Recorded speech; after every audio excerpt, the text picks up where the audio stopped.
بسم الله الرحمن الرحيم ولقد يسرنا القرآن للذكر فهل من مدكر. السلام علیکم ورحمۃ اللہ. الحمدللہ وکفى وسلام علی عباده الذین اصطفى. اما بعد فاعوذ باللہ من الشیطان الرجیم. بسم اللہ الرحمن الرحیم. قل لمن الارض ومن فیہا ان کنتم تعلمون. سورہ مومنون کی آیت نمبر 84. ان سے کہو، بتاؤ اگر تم جانتے ہو کہ یہ زمین اور اس کی ساری آبادی کس کی ہے. سیقولون للہ قل افلا تذکرون. یہ ضرور کہیں گے کہ اللہ کی. کہو پھر تم ہوش میں کیوں نہیں آتے. اس مقام سے جو بات شروع نہیں ہے اس میں وہ دلائل ہیں کہ جس کے بارے میں ان کے پاس بھی کوئی دوسرا جواب نہیں ہے، بلکہ تسلیم کرتے ہیں کہ یہ سارا کام اللہ رب العالمین کا ہے. یہ کام اللہ تعالیٰ نے کیا ہے، اور یہ زمین، یہ کائنات اور پھر اس کے اندر جو مخلوق ہے یہ سب اللہ رب العالمین ہی کی پیدا کردہ. یہاں پر یہ بات واضح کی جا رہی ہے کہ دیکھو یہ دلائل ان کے سامنے رکھے جا رہے ہیں کہ جن چیزوں کو تم خود تسلیم کرتے ہو، پھر ان کے تسلیم کرنے سے جو نتائج سامنے آنے چاہیے، اس کا جو مطالبہ سامنے آتا ہے، اس کا نتیجہ سامنے آتا ہے، اسے تم قبول کرنے سے انکار کر دیتے ہو. جب زمین اللہ کی ہے، اس کی آبادی بھی اللہ کی ہے، اور اس کے بعد بات آگے چل رہی ہے کہ اور بھی ساری چیزیں اللہ ہی کی ملکیت ہیں، تسلیم کرتے ہو تو اللہ کے ساتھ دوسرے الہ کیوں بناتے ہو. بات اصل نہیں ہے. پھر فرمایا قل من رب السماوات السبع ورب العرش العظیم. قل من رب السماوات السبع ورب العرش العظیم. ان سے پوچھو، ان سے کہو ساتوں آسمانوں اور عرش عظیم کا مالک کون ہے. یہ ضرور کہیں گے کہ اللہ. اصل الفاظ ہیں جس میں بات کی سیقولون للہ قل افلا تتقون. یہ ضرور کہیں گے کہ اللہ. کہو پھر تم ڈرتے کیوں نہیں ہو. یہ للہ کا مطلب تو یہ ہے کہ اللہ ہی کے لیے نہیں، لیکن اس میں اس انداز سے کہا گیا کہ یہ تسلیم کریں گے کہ ہاں یہ کام اللہ، یہ چیزیں اللہ ہی کے لیے ہیں اور یہ اللہ ہی کی ملکیت ہے، اللہ ہی ان پر فرمائی فرما رہا ہے. تو اس میں بات بتائی جا رہی ہے کہ زمین کی بات تھی اور اس کی مخلوقات کی بات تھی. اب اس سے آگے بڑھ کر آسمانوں کی بات کی ہے کہ ساتوں آسمان اور عرش عظیم کا مالک کون ہے. تو یہ تسلیم کریں گے، جواب دیں گے، کہیں گے کہ اللہ ہی اس کا مالک ہے. تو پھر فرمایا گیا قل، پھر آپ ان سے پوچھئے، ان سے کہیے افلا تتقون، پھر تم اللہ سے ڈرتے کیوں نہیں ہو. جو اتنی بڑی کائنات کا مالک ہے اور خالق ہے اور اس کا چلانے والا ہے، مدبر ہے، پھر اس کے مقابلے میں یہ نافرمانیاں کیسی ہیں، تو اس کے مقابلے میں استکبار کیسا ہے، اس کے شریک بنا لینے کا یہ تصور کیسا ہے. کیا تمہیں ڈر نہیں لگتا ہے ایسے کام کرتے ہوئے اس عظیم ہستی سے کہ اس کے مقابلے میں تم دوسرے الہ بنا رہے ہو جنہوں نے کچھ تخلیق نہیں کیا. تو یہاں اس سے مراد یہی ہے کہ قل افلا تتقون. ان سے سوال کیا جا رہا ہے، پوچھا جا رہا ہے کہ پھر کیا تمہارے اندر کوئی ڈر اور خوف پیدا نہیں ہوتا اپنے طرز عمل کی بنیاد پر. قل من بیدہ ملکوت کل شیء. قل من بیدہ ملکوت کل شیء وہو یجیر ولا یجار علیہ ان کنتم تعلمون. ان سے کہو، بتاؤ اگر تم جانتے ہو کہ ہر چیز پر اقتدار کس کا ہے اور کون ہے جو پناہ دیتا ہے اور اس کے مقابلے میں کوئی پناہ نہیں دے سکتا. سیقولون للہ، ضرور کہیں گے کہ یہ بات اللہ کے لیے ہے. قل فأنا تسحرون. پھر ان سے کہو کہ کہاں سے تم کو دھوکہ لگتا ہے، یعنی پھر یہ کون سا سحر ہے اس کے اندر تم مبتلا ہو رہی ہو. تو یہ بات بھی تسلیم کرتے ہیں کہ یہ بھی اللہ ہی کا اختیار ہے، بادشاہت اسی کی ہے. ملکوت کا لفظ میں جو ہے استعمال ہوا ہے جس میں بادشاہی اور ملک یعنی ملکیت کا دونوں جو ہے معنی اس کے اندر موجود ہے. تو ملکیت بھی اللہ کی ہے اور بادشاہت بھی اسی کی ہے. اسی کا حکم ہے جو کہ ان تمام چیزوں پر چل رہا ہے. کامل اقتدار اللہ رب العالمین کا ہے. اور جو بات کہی کہ اللہ پناہ دیتا ہے، اس کے مقابلے میں کوئی پناہ نہیں دے سکتا، یعنی کوئی اس کے مقابلے اگر وہ کسی کو پکڑنا چاہے، سزا دینا چاہے تو کوئی ایسا ہو کہ جو اس سے بچا لے، ایسا بھی نہیں ہے. تو اللہ تعالیٰ فرماتے ہیں کہ یہ خود تسلیم کرتے ہیں، یہ خود کہتے ہیں سیقولون للہ کہ یہ ضرور اللہ کے لیے یہ بات جو ہے جو یہاں پر کہیں بیان کی جا رہی ہے یہ اختیار اللہ کا ہے. پھر ان سے پوچھو قل فأنا تسحرون، پھر کہاں سے تم بہکے جاتے ہو، پھر کہاں سے تم کو یہ دھوکہ لگتا ہے. تو یہاں جو سحر کی بات کی ہے تو سحرون کا لفظ آیا ہے یعنی کہاں سے تم مسحور کیے جاتے ہو. تو اس کی جادو کی جو حقیقت ہوتی ہے، سحر کی جو حقیقت ہے وہ یہی ہے کہ وہ اصل ماہیت اور صورت، صحیح صورت کے خلاف جو ہے وہ بنا کر دکھاتا ہے کہ انسان محسوس کرتا ہے کہ ایسا ہے جبکہ ایسا نہیں ہوتا، یعنی حقیقت کے برخلاف بات ہوتی ہے. تو یہاں پر بات یہ ہے کہ تم یہ نبی کرم صلی اللہ علیہ وآلہ وسلم پر سحر کا الزام لگاتے ہو، ذرا دیکھو تو صحیح، وہ تو حقیقت کی جو ہے بیان کر رہے ہیں. یہ تمہارا معاملہ کیا ہے کہ جب تم یہ ساری باتیں تسلیم کرتے ہو، مانتے ہو کہ سب جو ہے اللہ رب العالمین کا پیدا کرتا ہے، اسی کا اختیار ہے، اسی کی ملکیت ہے، اسی کی بادشاہت ہے، اس کے مقابلے میں کوئی پناہ نہیں دے سکتا اور وہی سب کو پناہ دینے والا ہے، پھر تم کدھر جا رہے ہو؟ تو پھر کون ہے تمہیں دھوکہ دے رہا ہے؟ کون ہے اس نے تم پر جو ہے یہ جادو جو جس کا جو ہے تم پر چل رہا ہے کہ اس کے برخلاف تم سے باتیں کروا رہا ہے اور اس کے خلاف تمہارے عقیدے جو بنا رہا ہے؟ تو یہ بات جو ہے کہ یہ کہ بجائے سے کہ تم یہ کہہ رہے ہو ان کے بارے میں، یہ تو معاملہ تمہارے اوپر آتا ہے کہ تم یہ مانتے ہو کہ اس سے اللہ سے غداری، بے وفائی اللہ اس سے کر رہے ہو کہ جس کے بارے میں تسلیم کرتے ہو کہ ہر چیز کا مالک ہے. تو کیا وہ تم سے کبھی نہ پوچھے گا کہ میری چیزوں کو کس طرح تم استعمال کر رہے ہو؟ جو چیزیں میری ہیں، میری ملکیت میں ہیں، تو تم انہیں کس حیثیت سے استعمال کرتے ہو، یا اس کا کوئی حساب وہ تم سے نہیں لے گا؟ تو یہ تمام باتیں جس مقام پر کی گئی ہیں، ان سے خود بخود یہ نتیجہ نکلتا ہے کہ اللہ رب العالمین جس کی تمام ملکیت میں تمام چیزیں ہیں وہ ضرور تم سے اس کا حساب دے گا. تو اس اعتبار سے کہیے کہ ان کے خلاف یہ بات جاتی ہے. تو فرمایا بل اتیناہم بالحق وانہم لکاذبون، جو امر حق ہے وہ ہم ان کے سامنے لے آئے ہیں اور کوئی شک نہیں کہ یہ لوگ جھوٹے ہیں. تو امر حق ہے، امر حق یہی ہے جو بیان کیا جا رہا ہے، اس کے تسلیم بھی کرتے ہیں، لیکن یہ جو کہا کہ اس میں کوئی شک نہیں کہ یہ جھوٹے ہیں یہ لوگ، تو جھوٹ کس اعتبار سے ہے؟ یعنی اپنے ہر قول میں جھوٹے ہیں، جو باتیں بھی یہ کہتے ہیں وہ جھوٹ پر مبنی ہے.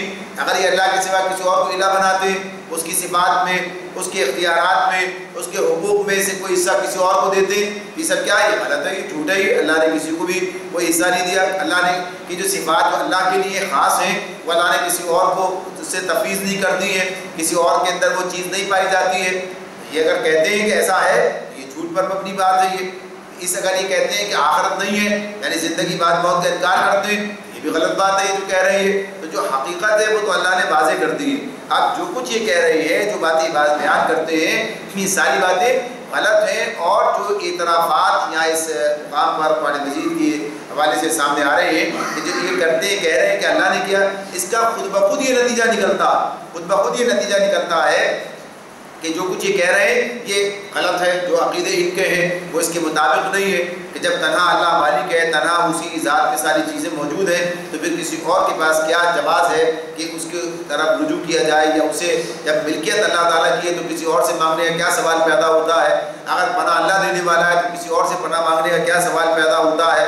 اور جو اس نے پہلی مرتبہ پیدا کیا ہے دوبارہ پیدا کرنا اس کے لیے کیا مشکل بات ہے؟ اور جس نے جو حکیم بھی ہے، قادر مطلق بھی ہے، تو اس حکیم قادر مطلق ہونے کا مطلب یہ بھی ہے کہ پھر وہ اس کا حساب بھی لے، تو کچھ انسانوں کے ساتھ معاملہ اسے دے رکھا ہے. تو اس اعتبار سے یہ تمام چیزیں جو ہیں، جو کچھ عقیدے ان کے ہیں، یہ جھوٹ پر مبنی ہیں. مَتَّخَذَ اللَّهُ مِن وَلَدٍ وَمَا كَانَ مَعَهُ مِنْ إِلَٰهٍ إِذًا لَذَهَبَ كُلُّ إِلَٰهٍ بِمَا خَلَقَ وَلَعَلَا بَعْضُهُمْ عَلَىٰ بَعْضٍ سُبْحَانَ اللَّهِ عَمَّا يَصِفُونَ.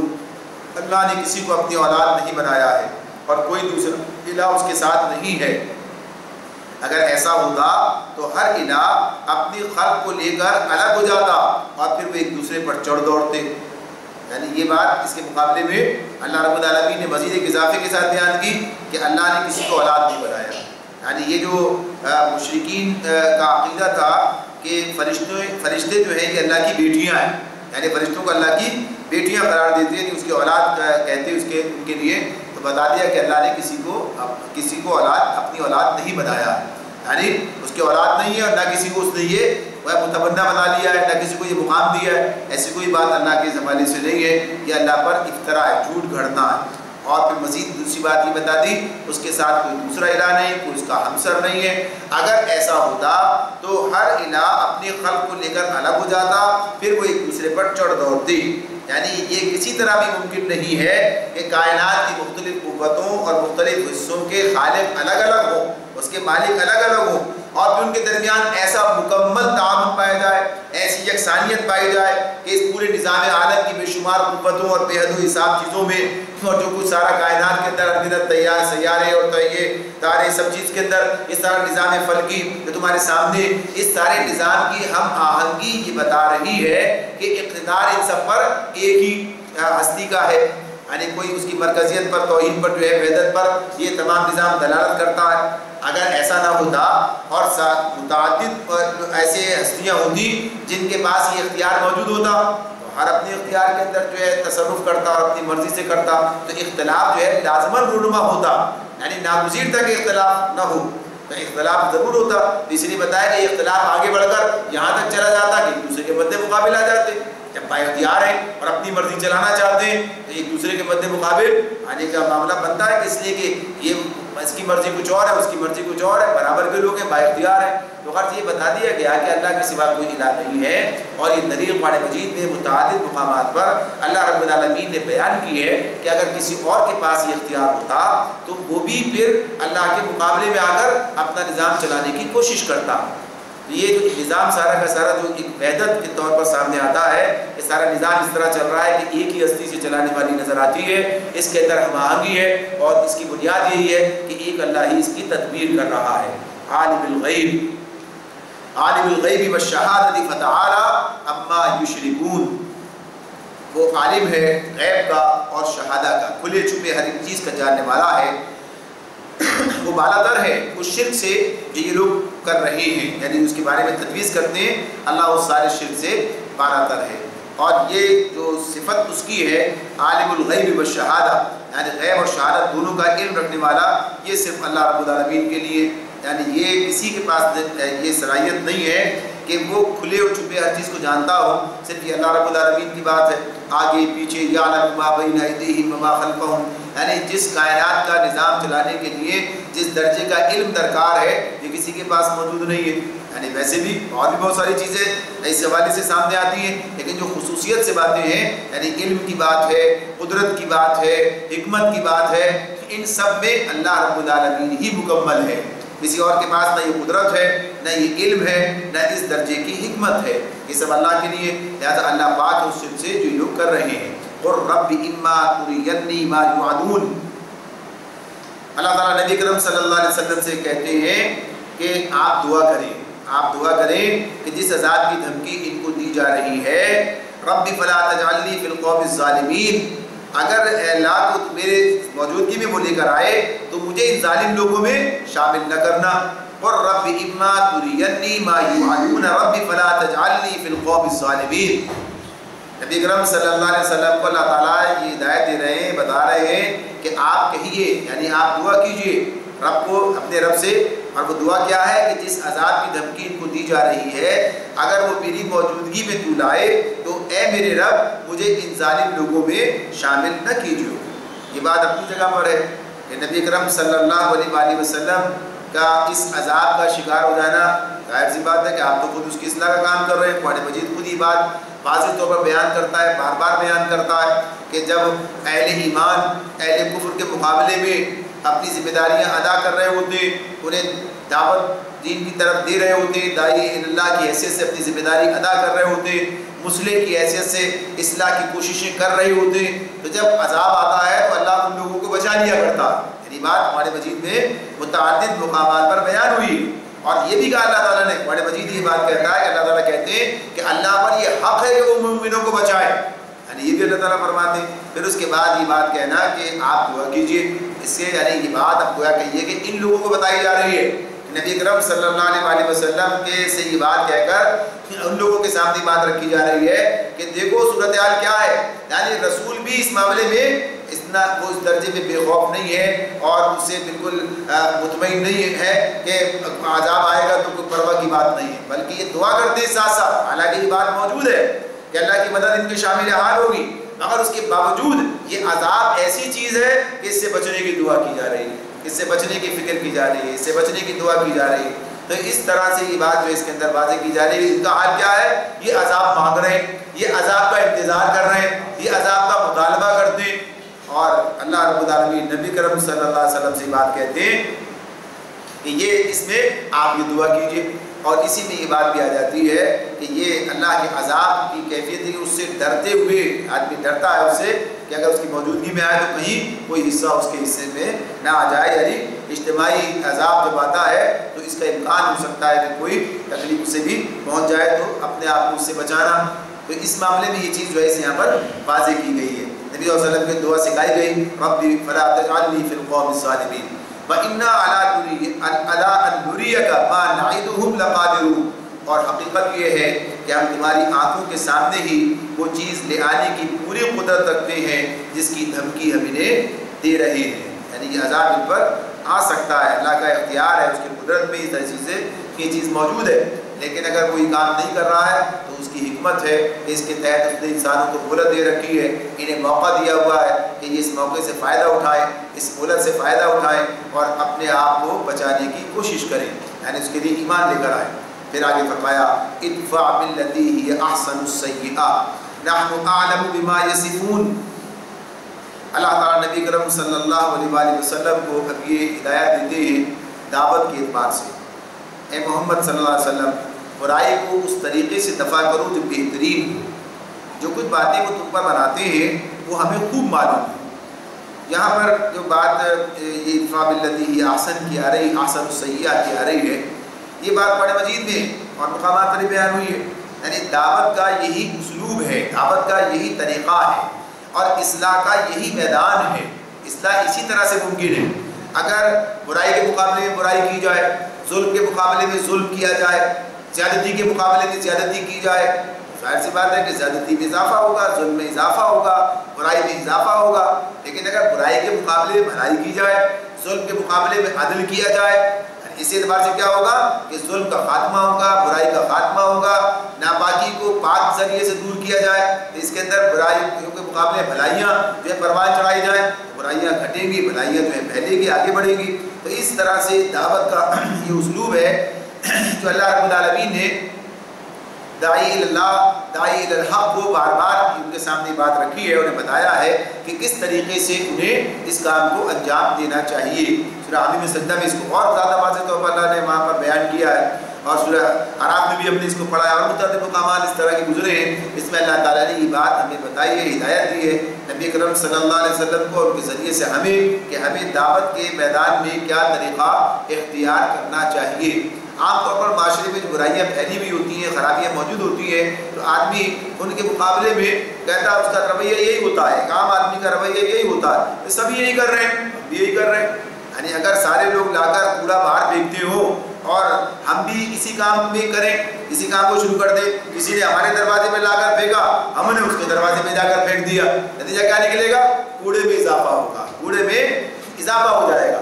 یعنی یہاں بھی کوڑا, وہاں بھی کوڑا, یہاں بھی گندگی, وہاں بھی گندگی. اگر اس کے مقابلے میں یہ کام کیا جائے کہ اس نے لا کے ہمارے دروازے پھینکا, ہم نے اٹھایا اور آگے لے جا کے اس کوڑے کو باہر پھینک دیا, یعنی اس کے مقام پر ڈال کے آ گئے, اس طرح کوڑا ختم ہو جائے گا. اس طرح کیا ہوگا؟ اگر ایک آدمی یہ چاہتا ہے کہ صفائی ہو اور گندگی جو ہے ختم ہو, تو اس طرح سے نہیں ہو کہ بدلہ لیا جائے کہ اس نے ہمارے دروازے پھینکا, ہم اپنے گھر کا جمع کر کے اس کے دروازے پھینک کے آئیں, دونوں دروازے گندے. لیکن اگر ہم نے اس کے مقابلے میں یہ کام کیا کہ اس گندگی کو اٹھا کر وہاں سے ٹھکانے لگا دیا, تو بہرحال گندگی بڑھنے سے جو ہے یعنی بچ گئی, یعنی گندگی بڑھے گی نہیں, محدود ہو جائے, ختم ہو گئی. اور یہ رویہ جو ہے, یہ رویہ بتائے گا کہ ہمارا طرز عمل کیا ہے, ہم کس چیز سے اپنا تعلق رکھتے ہیں, کیا چیز ہمیں پسند ہے, ہم کس چیز کے داعی ہیں, کس چیز سے محبت کرتے ہیں. یعنی ہم تو اسرا سے محبت کرتے ہیں, ہم تو خیر سے محبت کرتے ہیں, ہم تو پاکیزگی سے کرتے ہیں, لہٰذا ہم نے اس کے مقابلے میں اس ناپاکی کو دور کیا. حالانکہ اس بات کا حق تھا کہ اتنا بدلہ لیا جا سکتا ہے. تو یہ بات ہے کہ اس مقام پر بتائی گئی ہے کہ تمہیں لوگوں کے ساتھ اس معاملے میں کیا رویہ اختیار کرنا چاہیے. ادفع باللتی ہی احسن السیئہ, اور فرما دیا نحن اعلم بما یصفون, ہمیں معلوم ہے, ہم جانتے ہیں جو کچھ یہ باتیں تم پر بناتے ہیں. اس کا کیا مطلب ہوا؟ یعنی یہ بات اس مقام پر کہنا کہ بدلہ ہم لیں گے, ہمیں معلوم ہے کیا کیا کر رہے ہیں لوگ. یعنی یہ جو ظلم تمہارے ساتھ کیا جا رہا ہے, جو زیادتیاں تمہارے ساتھ کی جا رہی ہیں, یہ ہمارے اوپر چھوڑ دو, ہمارے حوالے کر دو, ہم خود دیکھ لیں گے اس معاملے میں. یہی نیک لوگوں کا طریقہ یہی ہوتا ہے, مصلح جو ہوتے ہیں معاشرے کے, ان کا طریقہ یہی ہوتا ہے کہ وہ اپنے ساتھ کی جانے والی زیادتیوں کو اللہ کے حوالے کر دیتے ہیں. ٹھیک ہے اللہ ان کا بدلہ لے گا، اللہ اس معاملے کے اندر ان سے نمٹے گا، اللہ اپنے اس کا اجر ان کو دے گا اور ان سے ان کا حساب لے گا جو یہ زیادتیاں ظلم کر رہے ہیں۔ اگر آدمی خود ہی اس کا بدلہ لینے پر اتر آئے گا تو پھر اللہ کا معاملہ ختم ہو جائے گا، جاؤ ٹھیک ہے خود ہی اپنا معاملہ نمٹاؤ۔ لیکن جب ہم اللہ کی خاطر اللہ کی ہدایت کی بنیاد پر یہ طریقہ اختیار کر لیں تو اللہ تعالیٰ خود ہی ہماری طرف سے بدلہ لینے کے لیے کافی ہو جائے گا اور ان کے شر سے ہمیں بچانے کے لیے کافی ہو جائے گا۔ یہی بات ہے جو اس میں بیان کی جا رہی ہے۔ اور اس کے بعد فرمایا وَقُلْ رَبِّ أَعُوذُ بِكَ مِنْ هَمَزَاتِ الشَّيَاطِينِ وَأَعُوذُ بِكَ رَبِّ أَنْ يَحْضُرُونِ، اور دعا کرو اللہ اور کہو کہ اے میرے رب میں شیاطین کی اکساہٹوں سے تیری پناہ مانگتا ہوں، بلکہ اے میرے رب میں تو اس سے بھی تیری پناہ مانگتا ہوں کہ وہ میرے پاس آئیں۔ بڑی زبردست دعا ہے جو یہاں پر سکھائی جا رہی ہے، اور ایسے ہر مقام پر یہ بات سامنے آتی ہے، ایسے ہر مقام پر جہاں پر اس طرح سے بات کی جا رہی ہو کہ برائی کے مقابلے میں بھلائی کی جائے، برائی کا جواب بھلائی کے ساتھ دیا جائے، نیکی بدی کو نیکی سے دفع کیا جائے، تو ایسے ہر مقام پر یہ بات سامنے آئے گی کہ اللہ تعالیٰ یہ بات بتا رہے ہیں کہ شیاطین کی اکساہٹوں سے اللہ کی پناہ حاصل کی جائے، اللہ کی پناہ مانگی جائے، اللہ سے پناہ مانگی جائے۔ تو یہ بنیادی طور پر یہ بات ہے کہ شیطان جو ہے وہ کبھی اس طرز عمل کو گوارا نہیں کرتا، اسے یہ بات پسند نہیں ہے کہ لوگ اصلاح کی طرف چلے جائیں، لوگ جو ہے برائی کا جواب بھلائی سے دیں۔ وہ تو چاہتا ہے کہ برائی کے جواب میں برائی اور بڑھ کر برائی، اینٹ کا جواب پتھر سے اور پھر اس کا گالی کا جواب اس سے زیادہ، اور اس طرح سے یہ فساد بڑھتا چلا جائے، پھیلتا چلا جائے، اور ایسا ہی ہوا کرتا ہے۔ یعنی اگر اس طریقہ اختیار کیا جائے تو شیطان کا اصل ہدف کیا ہے؟ معاشروں کے اندر یہ ابتری پیدا کر دینا، لوگوں کو برائیوں سے کے اندر مبتلا کر دینا، ظلم اور زیادتی کے اندر مبتلا کر دینا، یعنی ایک دوسرے پر زیادتی کرے، کوئی آدمی اپنے اخلاقی معیار پر قائم نہ رہ سکے، یعنی اگر ایک آدمی بدتمیزی کر رہا ہے تو دوسرا بھی اس کے چاہے جواب دینے کے حوالے سے سامنے آ جائے، لیکن جب اس کی زبان آلودہ ہوتی ہے پھر مزید آگے بڑھتی ہے، کوئی رکتی نہیں اسے ایک مقام پر۔ تو یہ شیطان جو ہے یہ انسان کے اندر اکساہٹ پیدا کرتا ہے، اسے اس بات پر آمادہ کرتا ہے کہ اسے اس وقت میں یہ تو کر ہی دینا چاہیے، یہ بات کہہ ہی دینی چاہیے، اس سے جو ہے ورنہ تو فضا اس کے خلاف بن جائے گی اور دوسرے جو ہے شیر ہو جائیں گے اور انہیں بڑی حوصلہ مل جائے گا، لہٰذا یہ کام کرنا چاہیے، جواب دینا چاہیے۔ تو بتا دیا کہ کیا ہے شیطان کی اکساہٹ ہے۔ ایک طرف تو یہاں جو دعا سکھائی، پہلی بات کیا بتائی؟ رب اعوذ بک من ہمزات الشیاطین، یعنی پہلے تو اللہ کی پناہ حاصل کی گئی کہ اللہ میں شیاطین کی اکساہٹوں سے تیری پناہ مانگتا ہوں، اللہ کی پناہ میں۔ اور اس سے آگے بڑھ کر کہا وَأَعُوذُ بِكَ رَبِّ أَن يَحْضُرُونِ، اور میں تو اس سے بھی تیری پناہ مانگتا ہوں کہ میرے پاس آئیں۔ یعنی یہ بھی یعنی اکساہٹ پیدا کرنے کے لیے ان کا قریب آنا، بات کی طرح آنا، تو اس سے بھی اللہ کی پناہ حاصل کر لی جائے، یعنی اور آگے بڑھ کر کے وہ ادھر آنے بھی نہ پائے، میرے پاس قریب تک نہ آنے پائے کہ یہ اکساہٹیں پیدا کریں میرے اندر، یہ جو ہے وسوسے ڈالیں۔ تو اس اعتبار سے یہ بہترین دعا ہے، اس کو یاد کرنا چاہیے اور اپنی دعاؤں میں شامل کرنا چاہیے۔ رب اعوذ بک من ہمزات الشیاطین واعوذ بک رب ان یحضرون، یہ دعا ہے جو اس مقام پر ہمارے سامنے آتی ہے، اسے ہمیں یاد کرنا اور اپنی دعاؤں میں شامل کرنا چاہیے۔ حتی اذا جاء احدهم الموت قال رب ارجعون، اللہ تعالیٰ فرماتے ہیں کہ ان لوگوں کا حال کیا ہے؟ ان لوگوں کا حال یہ ہے کہ جو لگے ہوئے اپنے کاموں میں اس طرح سے، تو فرمایا یہاں تک کہ جب ان میں سے کسی کو موت آ جائے گی تو کہنا شروع کرے گا کہ اے میرے رب مجھے اسی دنیا میں واپس بھیج دیجئے۔ یعنی کیا کہے گا یہ؟ اس کا مطالبہ کیا ہوگا؟ حتی اذا جاء احدهم الموت، کہ جب ان میں سے کسی کی موت آئے گی، مجرموں کا جو معاملہ ہے، یہ جو جرائم کرتے ہوئے پکڑے جائیں گے، جب ان کی زندگی کی مہلت ختم ہو جائے گی اور موت انہیں آ لے گی، تو اس وقت موت کے جو فرشتے یعنی جو انہیں لینے آئیں گے تو کیا کہیں گے؟ پھر یہ اللہ کو پکاریں گے، پھر کہیں گے رب ارجعون، اے ہمارے رب، قال رب ارجعون، ہے کہیں گے کہ اے میرے رب مجھے اس دنیا میں واپس بھیج دیجئے جسے وہ چھوڑ کر آیا۔ لعلی اعمل صالحا فیما ترکت کلا انہا کلمۃ هو قائلها ومن ورائہم برزخ الی یوم یبعثون۔ فرمایا اللہ رب العالمین نے کہ وہ یہ کہے گا کہ مجھے جو ہے بھیج دیجئے تاکہ میں کیا کروں؟ اب امید ہے کہ اب میں نیک عمل کروں گا، لعلی اعمل صالحا، یعنی امید ہے کہ اب میں نیک عمل کروں گا، یہ اس کا مدعا ہے کہ مجھے دوبارہ بھیج دیجئے، تو اب تک جو ہوا سو ہوا، اب نیک عمل کروں گا۔ اللہ تعالیٰ فرماتے ہیں ہرگز نہیں، ہرگز نہیں، یہ تو بس ایک بات ہے جو وہ بک رہا ہے، اب ان سب مرنے والوں کے پیچھے ایک برزخ حائل ہے دوسری زندگی کے دن تک، یعنی آخرت میں جب اٹھائے جائیں گے اس وقت تک کے لیے اب یہ مرنے والوں کے درمیان وہ برزخ حائل ہے۔ تو یہاں پر جو بات ہے قرآن مجید میں یہ چیز بھی کئی مقامات پر جو ہے سامنے آئی ہے کہ جس میں مجرم اس طریقے سے یہ مطالبہ کریں گے کہ انہیں پھر سے مہلت دی جائے، پھر سے موقع دیا جائے، بار بار یہ درخواستیں کریں گے کہ بس اب ہمیں ایک دفعہ اور دنیا میں بھیج دیجیے، اب ہم نافرمانی کریں تو پھر مجرم ہوں گے، اب ہمیں ایک دفعہ اور موقع دیا جائے۔ تو اللہ رب العالمین نے جو اس کا جواب دیا ہے اس کے بارے میں کہ یہ بات یہی کہ سب ایک بات ہے جو وہ کہہ رہا ہے، ایک بات ہے، یعنی اگر ایسا ہو بھی جائے تو ہوگا نہیں، یعنی جو کچھ وہ کہہ رہا ہے اس کے مطابق کام نہیں کرے گا۔ اور اس کی واضح بات مثال موجود ہے ہمارے سامنے کہ ایک آدمی جیسے کہتے ہیں نا کہ آزمانے، جس کو آزما لیا اسے دوبارہ کیا آزمانا، یعنی آزمائے ہوئے کو کیا آزمانا، یعنی آزمایا ہوا ہے یہ معاملہ۔ اب یہاں دنیا میں جو انسان بھیجا جاتا ہے اگر دوبارہ بھی بھیجا جائے، یعنی فرض کیجئے تو بھی مقصد کیا ہے؟ آزمائش۔ مقصد کیا ہے؟ دنیا میں انسان کو آزمائش کے طور پر رکھا گیا، یہاں اس کی آزمائش ہو رہی ہے۔ اور آزمائش کیسے ہے؟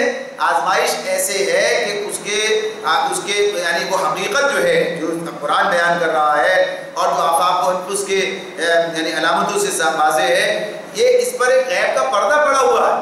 ہم نے دیکھا نہیں ہے اللہ کو، ہم نے دیکھا نہیں آخرت کو، ہم نے لوگوں کو زندہ ہوتے ہوئے نہیں دیکھا ہے، ابھی وہ مرحلہ نہیں آیا ہمارے سامنے، لیکن بتایا جا رہا ہے اور دلائل سے یہ بات سمجھ میں آ رہی ہے۔ یعنی یہی انسان کی آزمائش امتحان ہے اس کا کہ اس کو دیکھے سمجھے اور پھر اختیار کرے اپنی آزاد مرضی سے صحیح راستے کو۔ تو جب اگر انہیں دوبارہ بھیج دیا جائے اور غیب کا پردہ پھر سے ہو تو جو ان کا طرز عمل کل تھا وہ یاد بھی ہوگا، یعنی اس کے مطابق۔ اور اگر یہ سب چیزیں جو سامنے دیکھیے سامنے رہیں تو پھر اس کے بعد کیا ہوگا؟ پھر آزمائش کو ایک چیز بات کی رہ جائے گی، جب دیکھ لیا یعنی آزمائش تو اسی وقت تک ہے جب تک کہ یہ سب چیزیں پردہ غیب میں ہیں اور انسان کے شعور سے باہر ہیں۔ جیسے ہم دیکھتے ہیں یہ بات ہمارے سامنے آتی ہے، ایک اور مثال ہے سورہ اعراف میں ہم نے یہ بات پڑھی ہے کہ اللہ تعالیٰ نے عہد الست کا ذکر کیا کہ اللہ تعالیٰ نے ایک عہد لیا، یعنی انسانوں کو دنیا میں بھیجنے سے پہلے آدم کی ذریت کو اس کی پشت سے نکالا اور اس سے ان سے پوچھا، انہیں اپنے اوپر گواہ بناتے ہوئے ان سے کہا کہ الست بربکم، کیا میں تمہارا رب نہیں؟ اور سب نے کہا قالوا بلی شہدنا، ہم نے ہاں شہادت دیتے ہیں کہ آپ ہمارے رب ہیں۔ لیکن اس عہد کا کوئی ہمارے شعور میں ہمیں کوئی چیز یاد نہیں، ہمارے شعور میں موجود نہیں ہے۔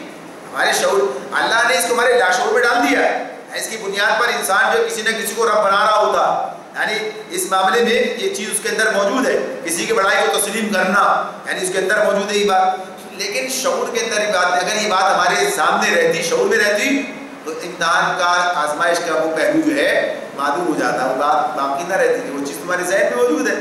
یہ ہماری آزمائش ہے کہ وہ چیز اس طرح سامنے نہیں ہے لیکن اسے یاد دلایا جاتا ہے، ہم بھی آگے اسے یاد دلاتے ہیں اور پھر ہماری اندر کی فطرت کی آواز ہوتی ہے اور انسان اسے قبول کر لیتا۔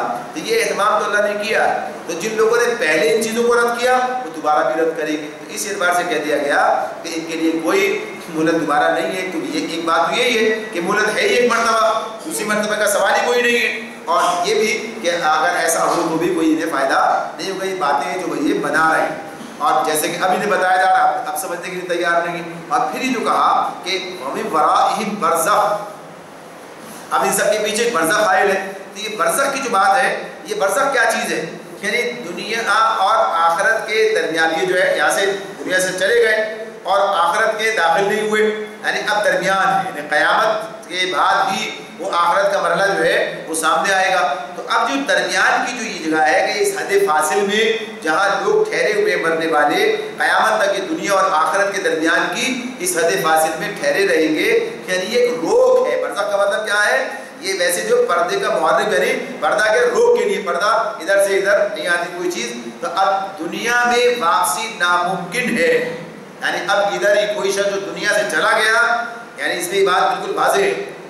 اور بھی اس میں عقیدے کی اصلاح ہوتی ہے، لوگ کہتے ہیں روحیں واپس آ جاتی ہیں اور اس طرح سے اور اس طرح کی مختلف چیزیں لوگوں کے ذہنوں میں رہتی ہیں۔ تو بات کیا ہے کہ جو اس دنیا سے چلا گیا اب وہ ادھر واپس پلٹ کر نہیں آ سکتا ہے، واپس پلٹ کر نہیں آئے گا، اب وہ ادھر ہی یعنی اس طرف جو ہے اب برزخ کے اندر، عالم برزخ میں جو کچھ بھی اس کے ساتھ معاملات ہیں وہ عالم برزخ کے اندر ہیں، یعنی اب دنیا کے اندر اس کی واپسی ناممکن ہے۔ بات اللہ تعالیٰ اس اعتبار سے یہ بتا رہے ہیں کہ اب ان کے پیچھے ایک برزخ حائل ہے دوسری زندگی کے دن تک، تو اس اعتبار سے یہ حد فاصل پر ٹھہرے رہیں گے۔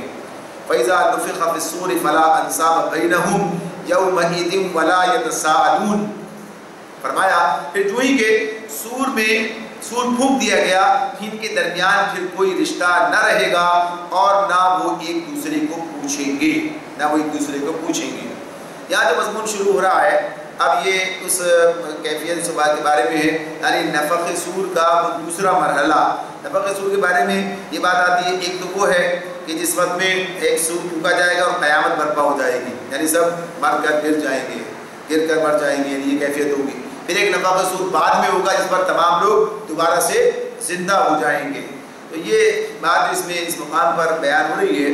اس کے بارے میں بعض مفسرین کا خیال یہ ہے کہ یہ پہلے اس کے اوپر ہی ہوگا اور بعض کہیں کہ بعد میں ہوگا، اور زیادہ بات یہ ہے کہ بعد ہی میں ہوگا، اس لیے کہ جب نفخ صور حشر کے میدان ہوگا اسی دن کی یہ کیفیت جو ہے قرآن مجید کے دوسرے مقامات پر بھی بیان کی گئی ہے کہ اس دن کوئی جگری دوست اپنے جگری دوست کو نہیں پوچھے گا. وَلَا يَسْأَلُ حَمِيمٌ حَمِيمًا، کوئی جگری دوست اپنے جگری دوست کو نہیں پوچھے گا.